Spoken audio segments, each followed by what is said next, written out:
My name is Jonathan Harker. My employer, the Honorable Richard Hawkins, QC, was too ill to make this journey, so I am in his stead. I am here to finalize the purchase of an estate north of London to a Count Dracula of Castle Dracula up in the Carpathian Mountains of Transylvania. If you are to find my journal and read it, you'll think me mad, or at the very least delusional. But I promise you, all of the stories I relate to you are true, as fanciful as they may seem. Wait! Like Mama says, do not go out into the night. Gertie, get back here. But I'm afraid for the English gentleman. Yes, my dear. As I've told you, there will be no coach tonight. And you're going to catch your death out here in this cold. The dogs are fierce tonight. It is not safe. So, please come inside. It is not safe. No, that will not do. I'm eager to finish my business with the Count and return to England. I will pay extra to have your men saddle up the horses. I will pay extra. No, my dear. No, my dear. We have already been paid, and you have come a day early. So please, come and refresh yourself. Refresh yourself with food and drink. It is not safe to travel at night. Please, come refresh yourself, and please sleep well, and may God protect you tonight and always. I guess tomorrow we'll have to do. Yes, my dear. Wise decision. It is always best to travel by day. I told you to stay inside. But Mama, I was only trying to... Oh, you were only trying to disobey me. I am going to lose my patience with you. Herr Harker, I presume. Well, yes. The English hare. Yes. The coach is ready, mine hare. The horses are anxious to leave. Of the coach, but the kind lady just said... No, I'm from the castle. You do not want to stay among these peasants. They will fill your head with all manner of their superstitious stories. Ah, I see they've given you their ancient sign of their beliefs. Best to leave it behind. It will offend my master. Yes, the superstitious beliefs. Could you return it for me? I do not wish to seem ungrateful. You could say I have my own in the meantime. I have another bag to retrieve by the barn anyway. No. Best to leave it by the barn when you get your other bag. I, too, do not wish to offend them. Yes, you're right. You will still have to deal with them once I'll be gone in a day or two. Oh, yes. In a day or two. Not wanting to appear ungrateful, I simply stuffed a cross-handed string of beads into my pocket. As we went on our way, I felt a strange chill invade the coach.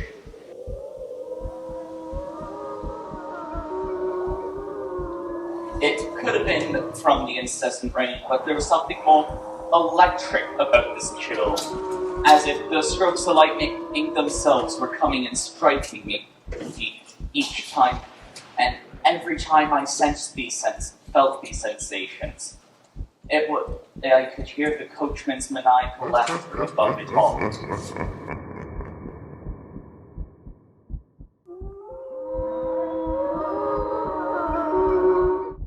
Oh, my friend, welcome to Transylvania, the Castle Dracula. Hello, yes, I'm sorry, I didn't hear you come in. My name is Jonathan Harker. Yes, of course, you're from England. I hope your journey has been a pleasant one. Dinner has been prepared for you in the room adjoining. This your bedroom, which I trust is to your satisfaction. Oh, yes, of course. Here, this is the letter of introduction for my employer. Oh.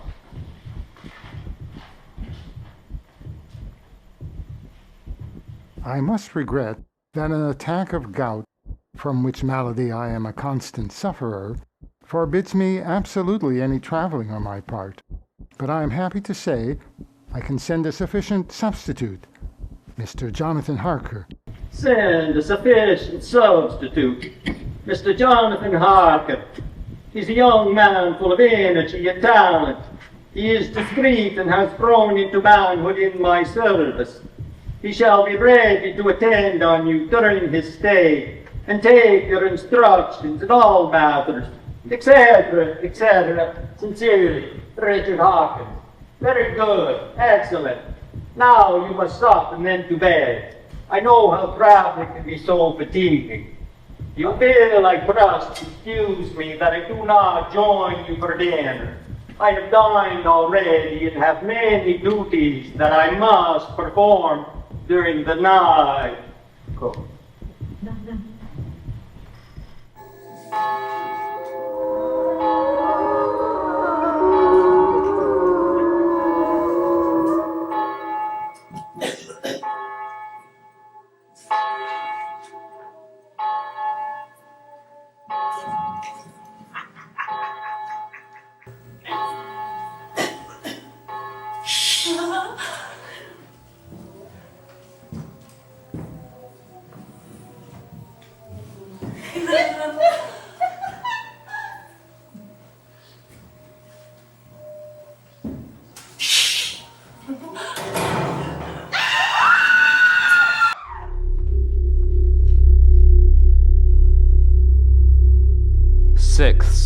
May. The food was excellent last night, so was the wine, quite intoxicating. So tired I was, I fell asleep without undressing. Strange dreams threatened to wake me all throughout the night, though. And when I finally did awake, it was as if I heard the sound of my door opening. But when I opened my eyes, there was no one in the room but myself. Troubling sleep. Perhaps it was the wine. No matter. I'll be away from this place once all the proper papers have been signed. Forgive me, Herr Harker. I am soon off, and I wish to speak to you before the day begins. Oh, no, of course not. Wait, I missed it. It is still early. The sun will be up soon. I dare not wish for you to think I am an ungrateful host. I'm sure you're anxious to settle your business. Yes. Yes, no, of course, no matter. No matter. So please forgive me this early day. But I am excited that you are here, that England is here. For I have longed for many years to reside in your great country. Thus, I have desired to purchase an estate that befits my lineage and class. But alas, I only know your tongue from books. My speech is riddled with accent and errors. I wish to speak English like a native, like someone raised in your country. Count, you seem to know and speak it quite thoroughly. Oh, I thank you, my friend, for your all-flattering estimate. True, I know the grammar and the verbs. In England, I wish to banish that impression. So you will help me? You will be my language teacher? Then you shall, I trust, rest with me a while, so that while I'm talking, I may learn the English intonations. You will instruct me when I make an error in grammar or accent. Yes, of course, I'm glad to be of service, but I don't know how much work we would be able to get done in the few days I'll be here. Yes. A few days. Perhaps a week, if you will. I know that you are young, time is precious. A week or two to me is but the blinking of an eye to someone as young as yourself. I guess a week would do. Oh, excellent. And now a word about the castle.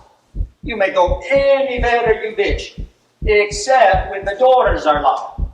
There is a reason why these areas are forbidden.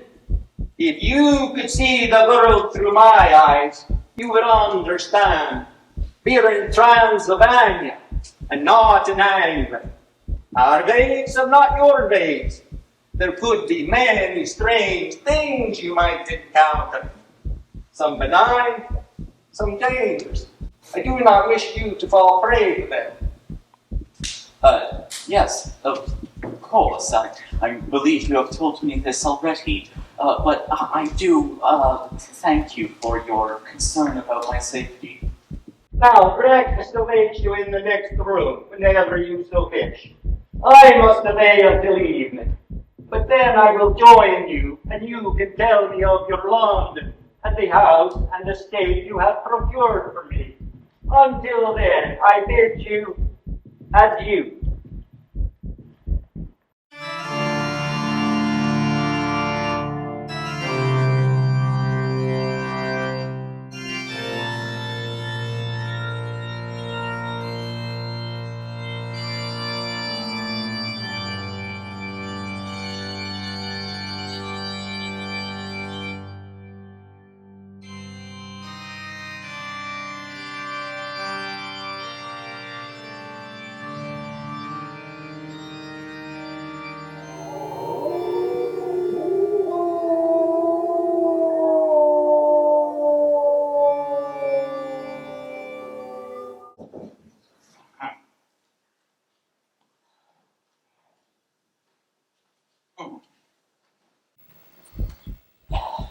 Might as well make myself look presentable.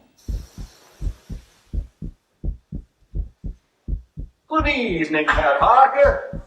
Good evening, Count. Okay.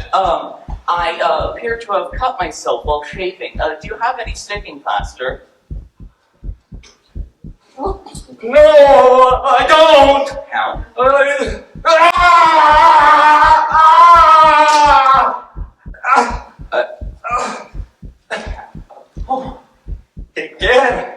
Take care how you cut yourself.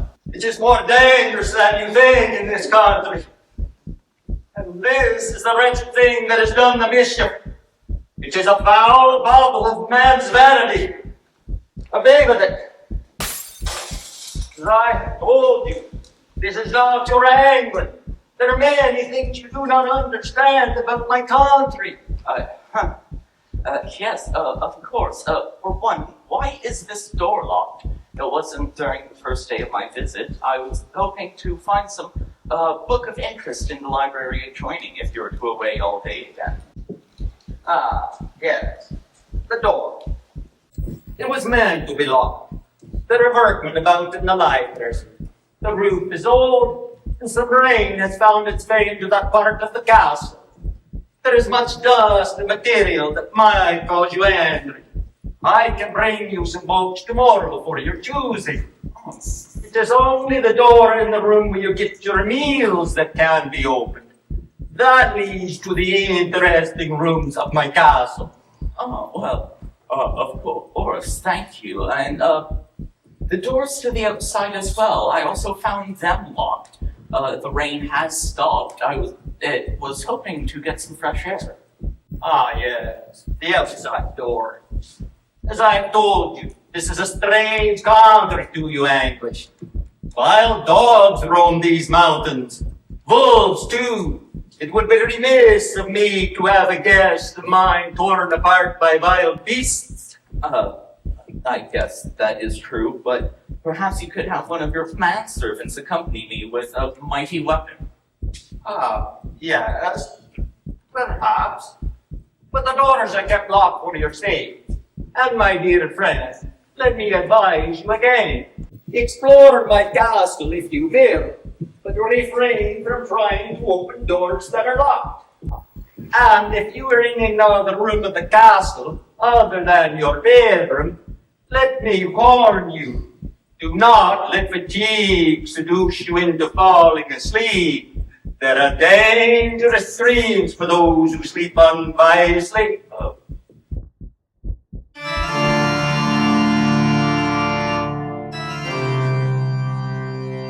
8th May.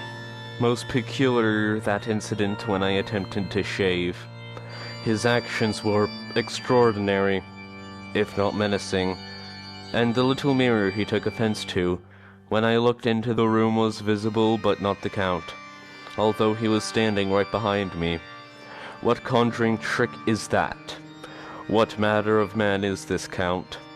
After that incident, I resolved that it was time for me to leave. I've been here these few days and have never seen the cat. My only interesting discovery was what looked like a disused library. Dusty shelves with equally dusty books, and 2 large windows that opened to the courtyard below. But as I found before, All exits to the outside were locked, and no servant to lock them. Though I did call lightly for assistance, so I have concluded that this castle is a veritable prison, and I, the prisoner. but for what purpose? To teach the Count proper English?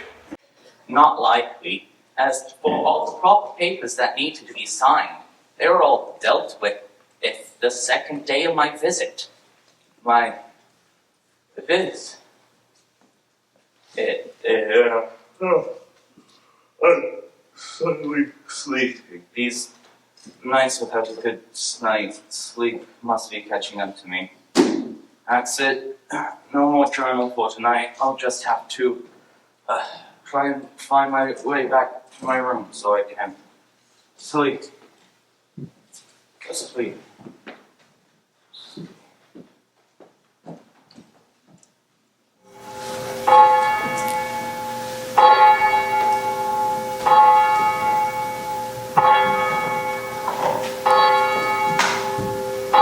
He's mine first, you promised! Stand aside. I'm the princess here. you are the pretty one.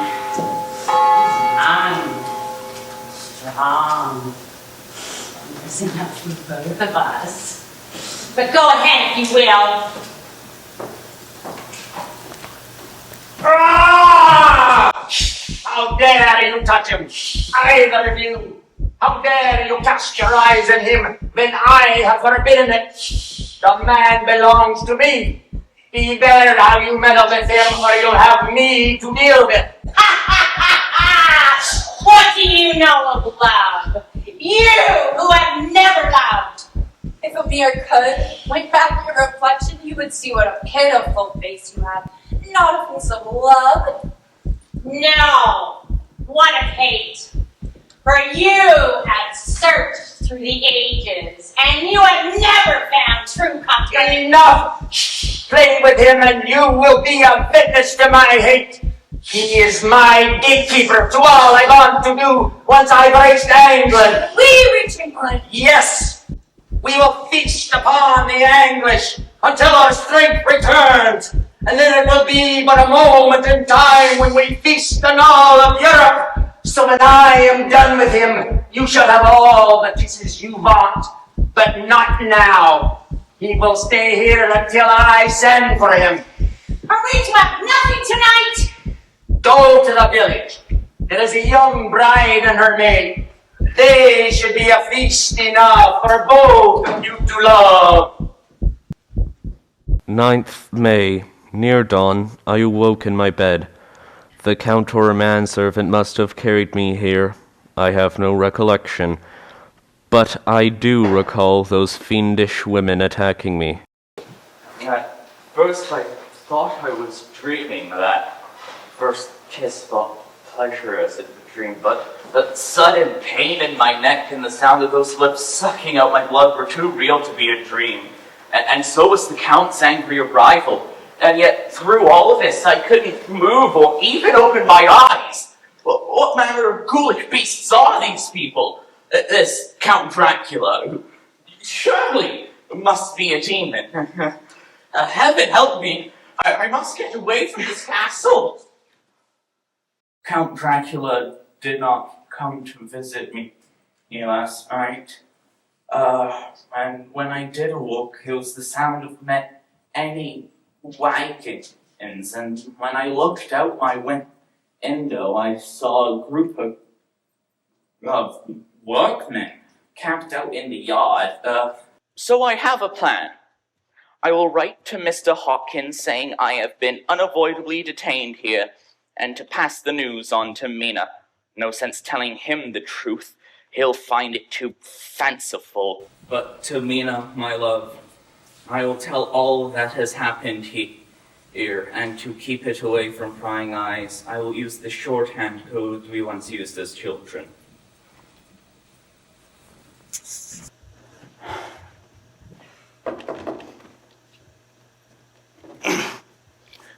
You! Down there! Yes, you! I have some letters that need posting. Here. Here's a 5 florent coin for the postage. Take it and bring the receipt back to me, and you'll have a 20 florent for your trouble. Yes. All right, I'll throw them down now. Neither of them can help me from this castle nightmare, from this madman Dracula.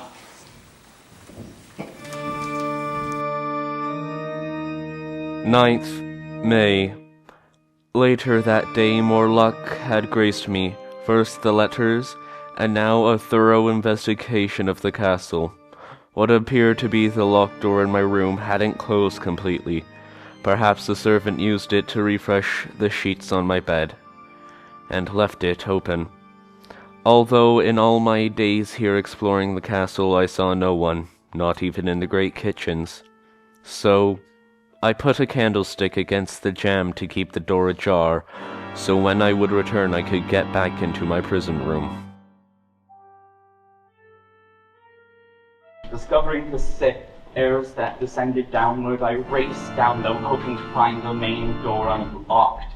Last, it still stood there strong and pounding against it, begging for anyone to help. Proved to be a waste of energy. But all was not lost, for I got to continue my exploration of the castle.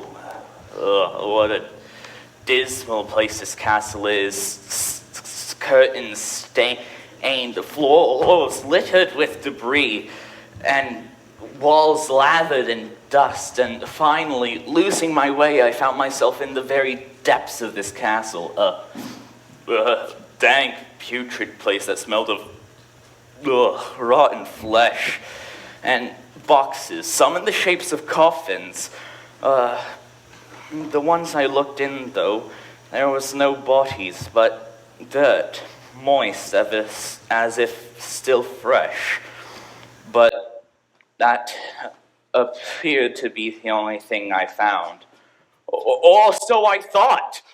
What manner of man is this? This Count Dracula, who surely must be Satan incarnate, a roaming monster by night and a sleeping man by day. But now's the chance to rid myself from this nightmare. If this is to wake the man, better to have fought and died than remain this living hell.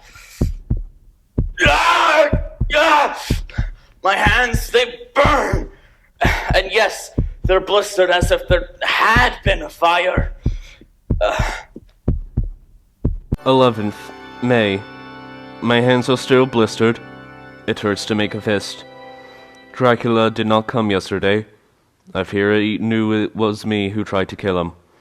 And so I am preparing myself for the worst. Good evening, my friend. Good evening. The workmen have given me these, of which I know not whence they came. I shall, of course, take care of them. I see one is from you to your friend Richard Hawkins. The other is a vile thing in some kind of gold, an outrage upon friendship and hospitality. It is not signed, so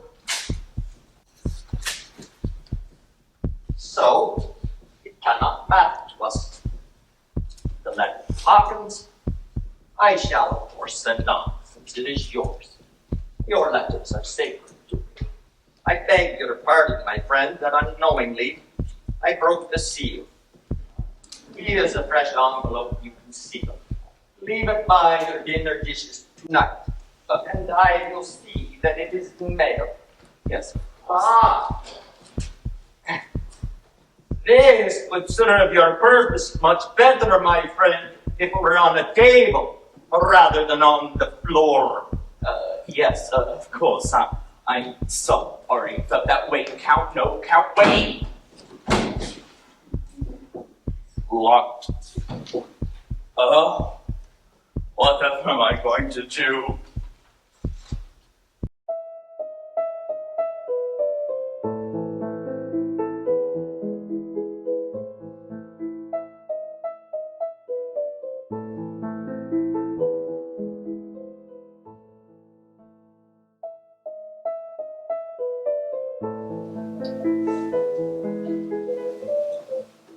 Beastly weather. John! Any news?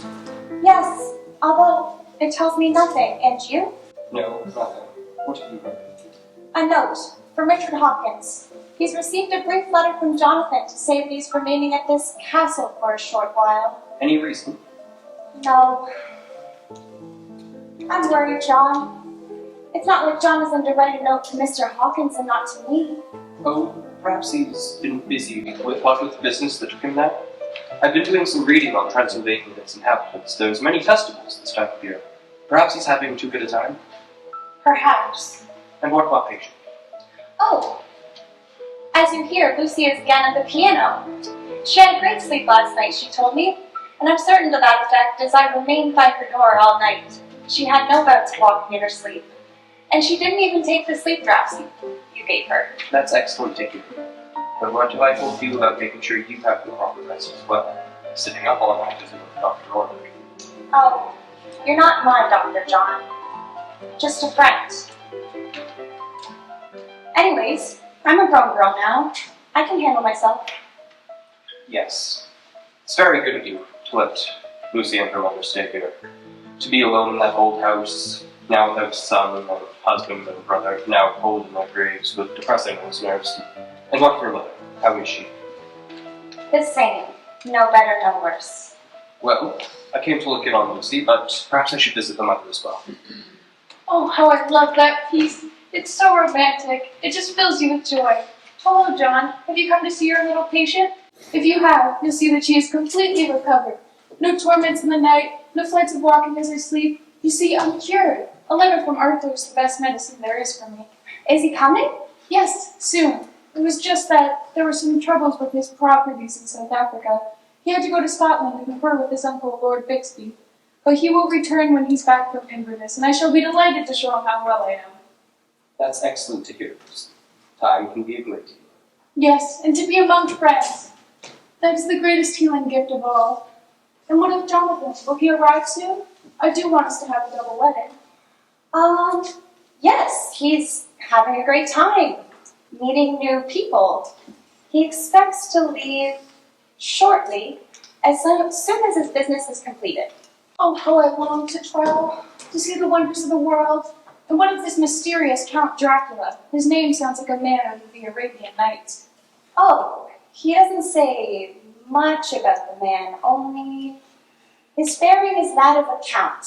From what I've learned about the country, a medieval count to be sure, I imagine Doctor somewhat old-fashioned, unlike the royalty one finds in England these days.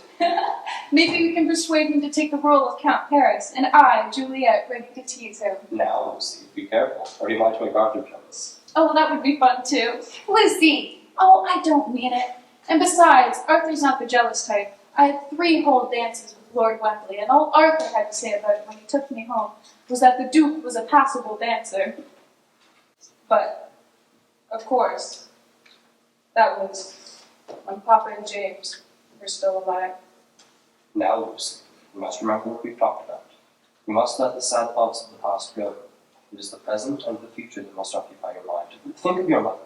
She's very sensitive to your moods. Yes, we must all let the past go, John. But where does it go? Into some dark cavern filled with memories? What if I should fall into that cavern when I'm out walking in my sleep? What then? Will your words save me? Will they help me find my way out? Oh, Dr. Stewart. I don't recall having had an appointment with you. No, I was simply passing by and thought I'd stop in.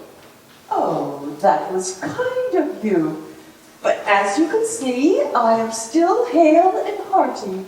Wouldn't you say so, Vegan? Lucy? Of course. Mother, what are you doing up and walking around? Remember yesterday when you nearly fell? The operative word, dear, is merely. My cane and I have become good friends. And Lucy, that was a lovely Beethoven you were playing. So glad you're feeling better. And Nina, thank you for the tea. That was kind of you to think of me. I gather your maid is away visiting her father? Father? Oh, yes, of course. Her father. I'm afraid, Doctor, she needs more than advice to make her well again. You need to talk behind my back. I'm not a child. Of course not, dear. Then don't treat me like I'm one. She has always been a sensitive girl. Even though she was a happy child, full of laughter and mischievousness. I'm afraid since dear James and Lord Barrington have passed away, those nervous tendencies have returned. I hope, dear Nina, since you lost both your parents at a young age, you do not harbor these depressions. I have been sometimes sad about the fact that I don't have a family, but then you and Lucy and John came along, and that has made all the difference. And of course, Jonathan. Well, that's what friends are for. And speaking of friends, I've been in communications with a friend and colleague of mine in Brussels, Professor Abraham Van Halsten. I reached out to him regarding Lucy's condition, and he has written back saying that he can come. He has also written in this letter that, although it is normal for a child to grieve over the death of a parent, when that grief manifests itself in sleepless nights, sleepwalking, and violent changes of mood, that grief may have become a mental disorder. Oh dear, my poor daughter! Please, not a word of this to Lucy. Oh, of course not. I've been very careful not to upset her, even so far as to hide my own grief from her. But doctor, is that the only reason you stopped by? Well, no, I also came to look in on you.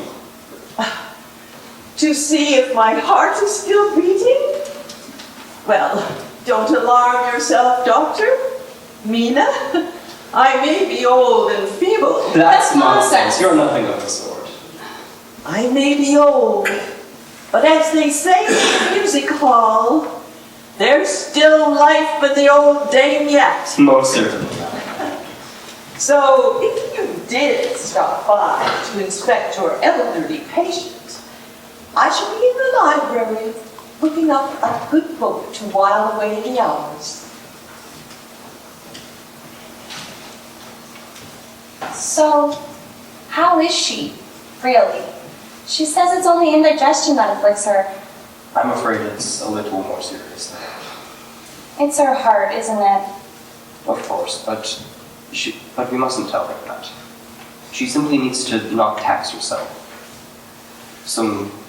A good book, some mild tea, and a casual stroll through the garden, and she should have many more good years to come. Well, I'll be looking in on her in the library. And Lucy? Some kind words to her, for now. Let us wait for Professor Van Helsing. He will know what to do. Well, Mary, I've discovered something curious about this camera. He only visits me during the night, and it's always gone before sun up. Even when I found his unconscious body in that cellar, it was during the day. So, I have concluded that it isn't the light he fears, but the time of day itself. For like a predator, he stalks only at night. What I discovered was that indeed they were retrieving those boxes and crates from within the cellar and taking them outside to waiting wagons. I joined the procession, keeping my face hidden while I took up one of these boxes. Outside I encountered 4 large hay wagons, one of which I lingered beside until the workers went back into the castle. Then, strolling off as if to go to the forest to relieve myself, I walked away from that evil place. It is now in the forest that I await my fate. Money? I have none. For some strange reason, I still have that cross that woman gave to me. Perhaps I can sell it when my stomach cries out food. Just hope that these wolves and dogs that roam these mountains have something better to do than to attack a man with nothing left to give.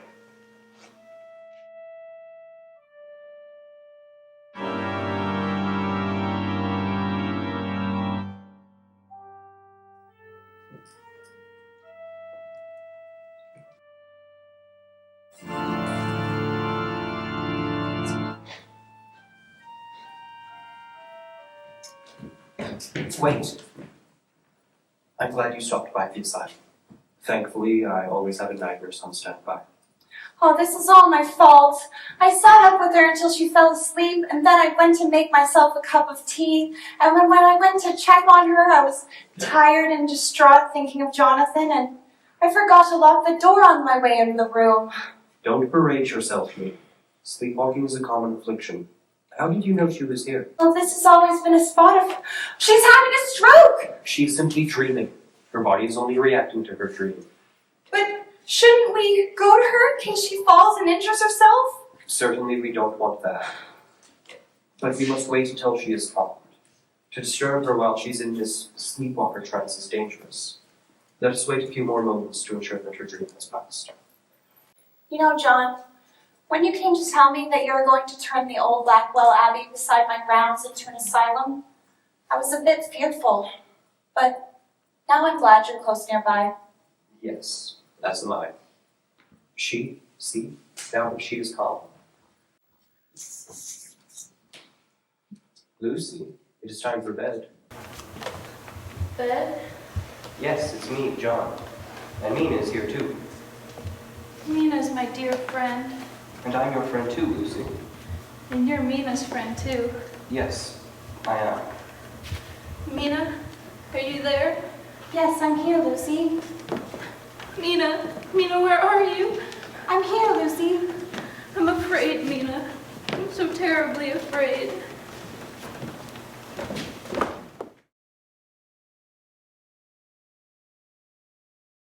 June 7th, ship's log, crew of 5 hands, 2 mates, Bowsen, cook, and myself, finished taking in the cargo, boxes of earth and silver sand. Some of the boxes shaped like coffins. Men had to look into them. No bodies, just earth. Had to have a laugh at that. June 8th, set sail, eastern wind, freshened to 20 knots by noon. June 13th, at dawn, entered Bosphorus, boarded by Turkish custom officers. All's correct. June 14th, through the Dardanelles, all custom officers. June 15th, past Cape Matapan. Crew seems dissatisfied about something. Seems scared, but wouldn't talk. Bailey seems to be scared. June 16th, somewhat anxious about the crew. Bailey, my first mate, came in to me to explain. Captain, What is it, Bailey? I don't rightly know, Captain. The men have been complaining that there is something wrong on board the ship, and they keep crossing themselves, you see. But Dimitri, Holland? Well, sir, he had struck one of the men, the cook. It's very much not like him, sir. I expected a fierce quarrel, but all was quiet for the time being. I locked up the arms as a precaution to prevent further violence. Very good, Bailey. Keep me informed. Aye, aye, Captain. June 17th, Bailey reported that one of the crew, Petrovsky, was missing. Could not account for it. Took larboard watch-shaped bells last night. When was relieved by Bailey, I stayed, didn't go to bunk, stayed on watch. Crew seemed downcast as ever. June 18th, before the noon sightings, Bailey came into my office, much distressed. Captain, I think there is a strange man aboard the ship as we speak. Mate says in his watch he was hiding behind the deck house. A stowaway! Why, yes, sir. Well, if it's not one thing, it's another. Come on, Bailey, gather the men. We'll go search the ship. Aye, aye, Captain. June 18th continued. End of first watch. Search of ships complete. The men are satisfied. No man could be hiding on our ship with where we looked. June 22nd. Rough weather has lasted for 4 days. All hands busy with sails. No time to be frightened. Praise the men. We've passed through Gibraltar and through the Straits. All seems to be going well. June 23rd. Struck by a storm in the night. Another squall. There seems to be some doom on this ship. Another hand's been lost. O'Brien, the bosun. Men are fearful again. Bailey's afraid there's going to be some trouble. June 24th. Only a single watch tonight. Crew seems too tired to double. Another disturbing event. Captain, the morning watch has not reported at all. Only the steersman on deck, and Dimitri and 2 sailors. Well, sir, they're not accounted for. How can I properly say this? The crew is in panic! Well, Bailey, we better arm ourselves. Come on, we'll go search the ship again. Aye, aye, Captain. June 25th. Steersman's missing. Only O'Brien, myself, and 2 hands left to work the ship. Something evil is on board. June 27th. Be calm these last 3 days. I heard a cry out in the night. Went to investigate and to relieve Bailey at the wheel. Found no one steering the ship. I tied it off to maintain our course. Could find no one on board.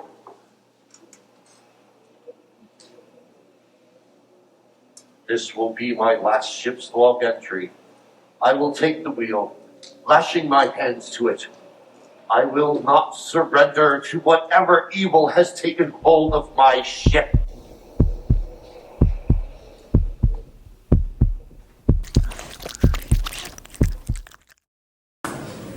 Mystery at sea! Mystery at sea! Ghost ship in the harbor! Mystery at sea! Captain found dead at the wheel, hands bound to its spokes. Crew missing! What? Mystery at sea! Did the captain murder his crew, or was it mutiny? Read all about it. Mystery at sea! Ghost ship in the harbor!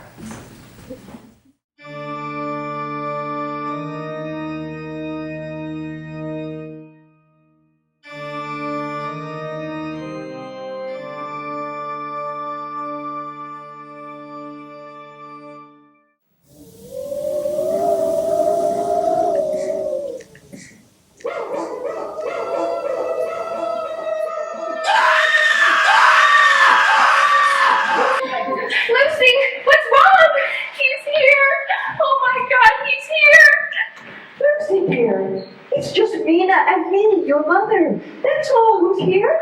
He's here. A dream? Yes. Should I go get Dr. Stewart? No, dear. You go back to bed. I'll stay with her tonight. But you need your rest. I can stay up with her. You need your beauty sleep. My beauty has long since faded. Now go. Okay. But I'll lock the door on the way out of the room in case she should get up and walk. And you call me if you need me. Most interesting subject is Hannah Redfield. Quite unusual. Like capture, we call it. Rare, but not unheard of. So, she eats flies, but doesn't profess to be anything but herself. Not a bird or some other such fly-eating creature? No. In all other respects, she's as normal as you or I.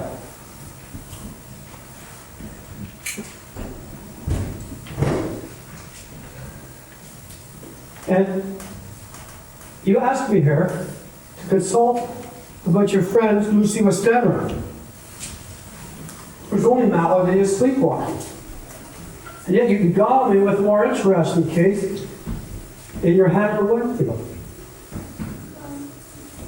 I'm very glad I came. But would you be offended if I took an interest in both of your patients? No. In fact, I was hoping you'd say that. For Lucy, you can cure her where I have failed. As for Hannah... As for her, while there is no cure, with supervision she can lead a practical, normal life.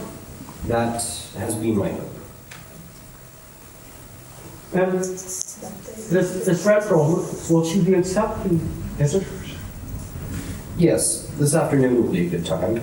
Right now it is noon, and that is when we bring to her her feast of flies. Her feast of flies? That's good. Tell me, is it a craving or is it a need? Both, I think, for she refuses all of other food. Oh, most interesting. Well, perhaps we can go and meet your Lucy Westenra, and my diagnosis can begin. Excellent.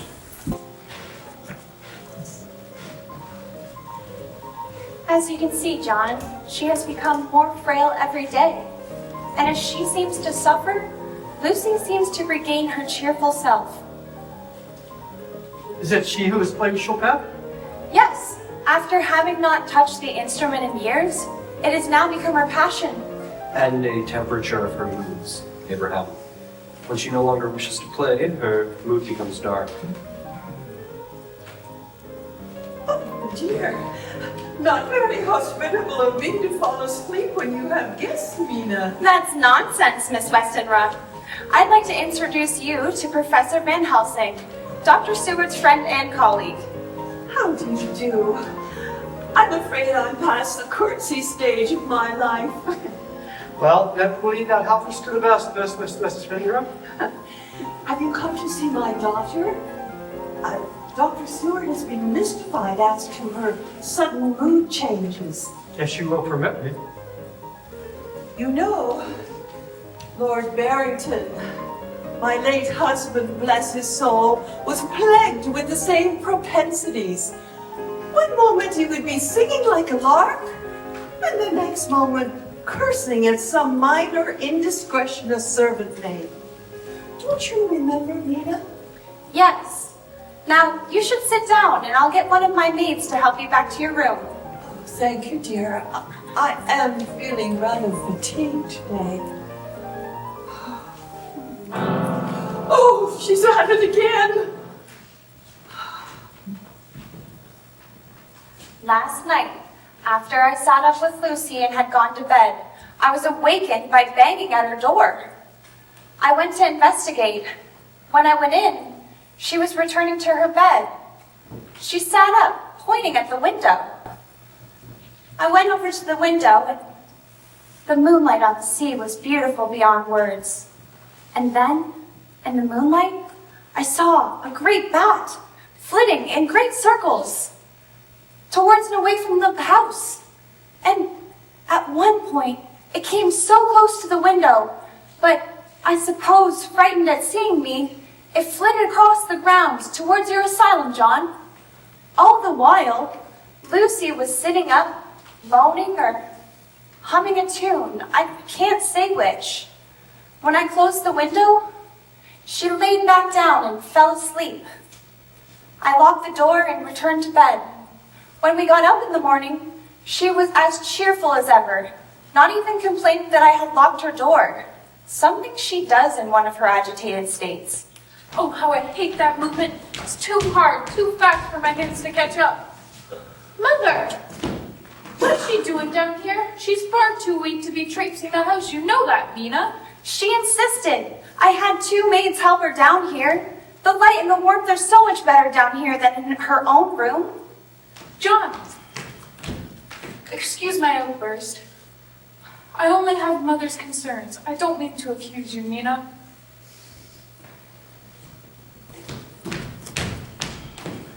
Who's he? A friend of mine, Professor Abraham Van Helsing. How do you do, Miss Westenra? Ah, I know why you're here. I had a dream about you. A dream? That's nonsense, Lucy. Abraham only arrived in England for the first time yesterday. Then why am I here, Henry? Why, to kill me, of course. Lucy! What a shocking thing to say. You know, Professor, don't you? What I know is that the mind has a way of playing tricks on us when we're asleep. You are afraid of something, are you not, Miss Weston? I fear nothing. Not even you, Professor. Now, if you'll excuse me, I'll go and fetch a maid to help Mother back to her room. That's nonsense. Dreaming about you, isn't it, Abraham? Of course. You told me that her father and her brother recently passed away. She was dreaming about her father when she saw me. She pinned the dream on me. But to dream that her father wanted to kill her, why, that's absurd. Why would she do that? Well, dreams can be very convoluted. Her father dies, and she first feels guilt, and then some form of responsibility. So in her dream state, she must pay for her guilt by dying too. Not so, John. Yes, I see what you mean. Does this mean, Professor, that you'll be unable to treat her because she thinks that... Well, I can't say it again. On the contrary, Miss Murray, she will not rebuff me, for she has certainly feelings for her father. She will transfer those feelings onto me. I'll be fascinated to learn more about you. Now, John, perhaps we should return to the asylum and visit your patient. Yes. Mina, don't worry about Lucy. She will be fine. It's a mere matter of anxiety and guilt compelling her to walk at night. Stop the sleepwalking, she will be cured.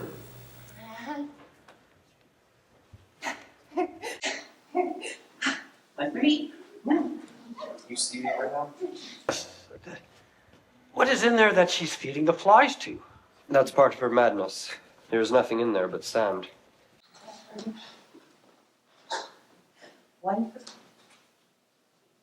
Don't want to talk to you! The master is at hand. Hannah, this is Professor Van Helsing. He's interested in you. He wants to talk to you. No time to talk. Does he want to go to bed with me? Now, Hannah, that's a naughty thing to say. Naughty, naughty. It's a naughty night to have a swim. Naughty, naughty. Who wants to be naughty? My master wants to be naughty. You're not master. You'll do nicely. Nicely. Nicely. You'll do. Until the real thing comes along.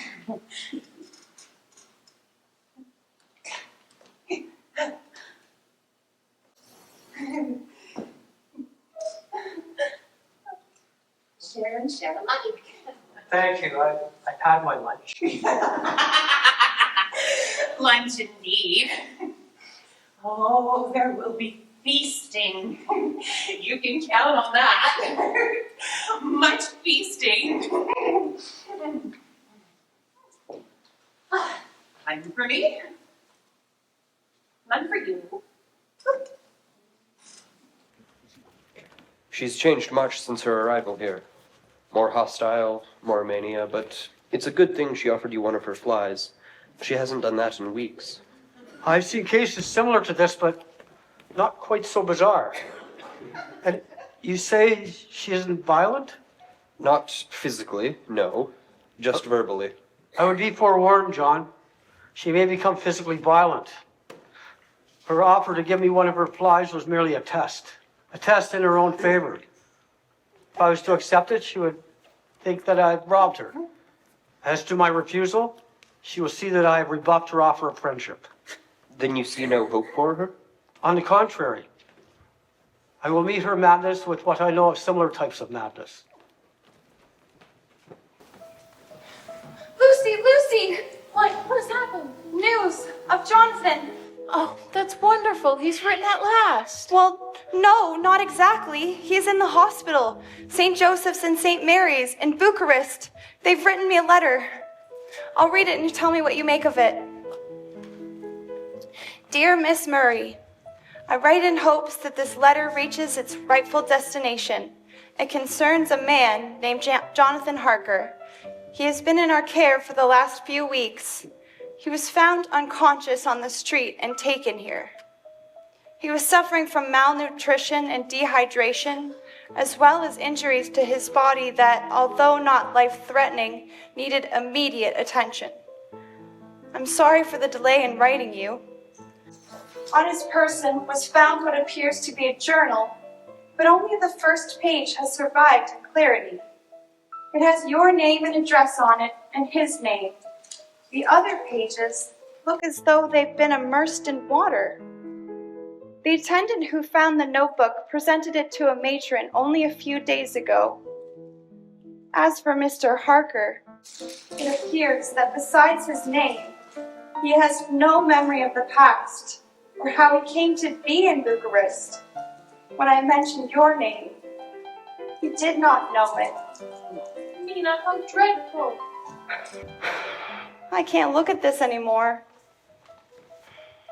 Some tragedy had certainly befallen him for sure. His clothes were dirty and torn, his boots nearly worn away. If it pleases you, please come by at once. Perhaps if he sees you, his memory might return. Yours with sympathy and all blessings, Sister Agatha. Oh, Mina, of course you must go to him. I know, but I'm afraid to leave you in my condition. I will be fine, Mina. John will be here to look after me. Then there's his colleague, Professor Van Helsing. I will be fine. I've been feeling fine. I've had no desire to wander in my sleep. You're sure? Yes, go to him.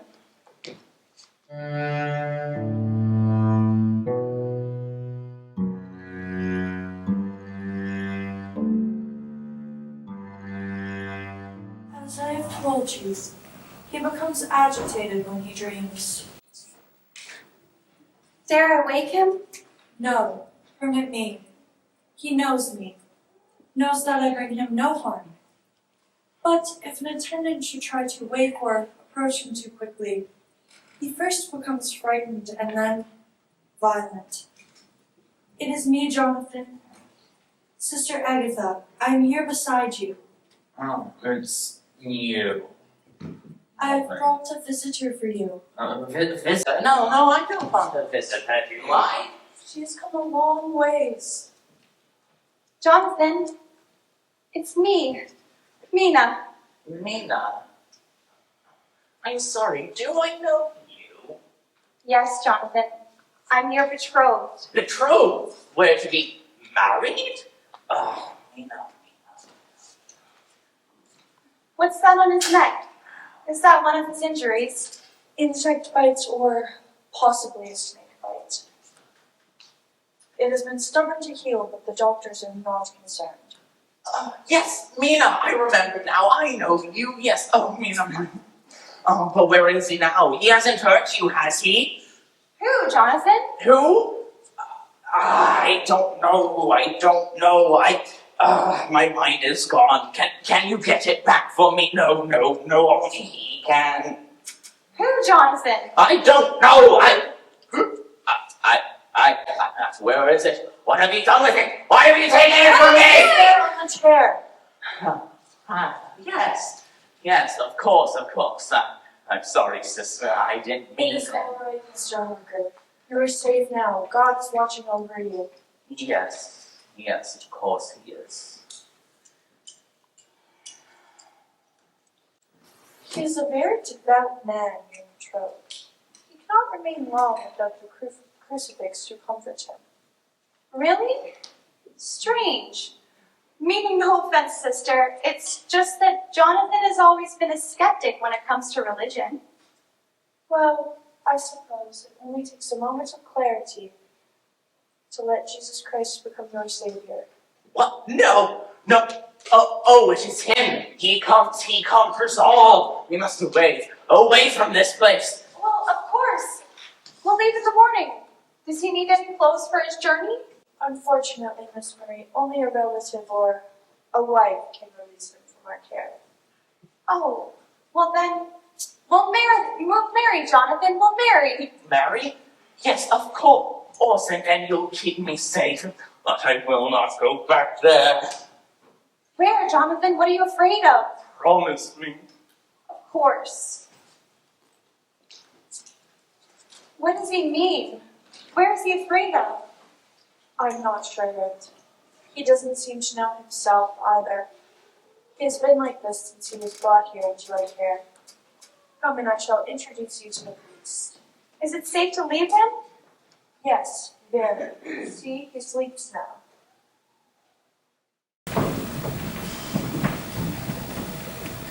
As you can see, this is how she's been since this morning. And her sleep seemed troubling.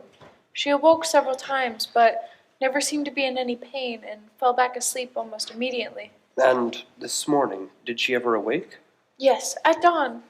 She took some tea. I helped her to the water closet. It is when we returned back here that she fell asleep almost immediately, so deep that I couldn't wake her. That's when I had one of my servants go and fetch you. Her condition makes her tire easily. And how did you sleep, Miss Westenra? Oh, as to be expected. Every time she would settle herself, I woke up. And what did I tell you about making sure you have the proper rest? Oh, I'm fine now, John. My dreams seem benign, although I can't remember them. The maids lock the door in case I should get up to wander. No, I don't mind a little bit of interrupted sleep if it means I can help my mother. Is that you, my love? Why, Mrs. Westenra, I never knew you cared. Now, don't exert yourself, Mrs. Westenra. Well, Doctor, you stop making jokes every time you come to see me, and I'll stop exerting myself. Hear anything interesting? No, Mother, this is no laughing matter. On the contrary, daughter, life is a laughing matter. Don't you agree, Doctor? Else there be too much pain. Excellent point of view, Miss Westenra. Do you mind if I give you a checkup? Not at all. What are patients for but to service their doctors? Now, Mother, that's a shocking thing to say. Don't mind her, Professor Helsing. She's young, and like the young, they can't ever imagine their parents having the desires of the young. Mother! Has she been taking the medication I've prescribed her? Yes, faithfully. My daughter has been taking excellent care of me, but you must tell her to get some rest for herself. I'm perfectly fine in this bedroom that Mina has provided for me. Mother, in case you should have a need, I'll be there to provide it. I appreciate that, daughter, but I don't want my feebleness to make you feeble as well. Perhaps, Doctor, you could get a nurse to stay with me during the night? Yes, I will look into that. Now you should rest. That's all I ever seem to do. I'll get the cook to make you some tea. She's just made some fresh scones.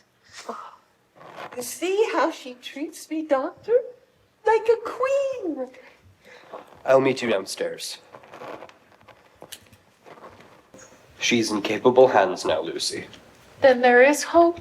Yes. Professor Van Helsing has created a drug that, although it does not wholly cure the malady, does greatly reduce its effects, greatly increases a patient's life expectancy. That's marvelous. Yes.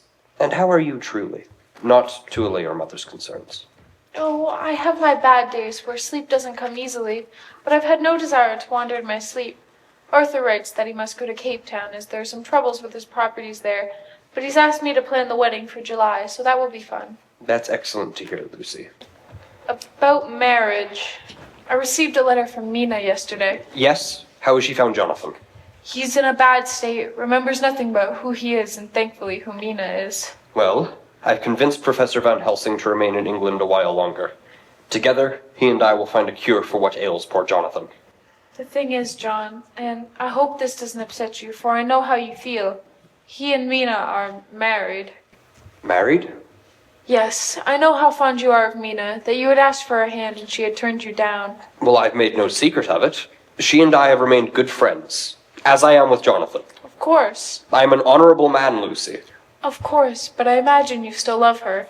Well, yes. But unrequited love is something I can live with, as long as she is happy. Oh, I beg my humblest apology for arriving so late in the evening. I found your front door ajar. As I went in to announce myself, there was no one about. Please, don't trouble yourselves. I've just come by to introduce myself. I am your new neighbor, Count Vladimir Dracula.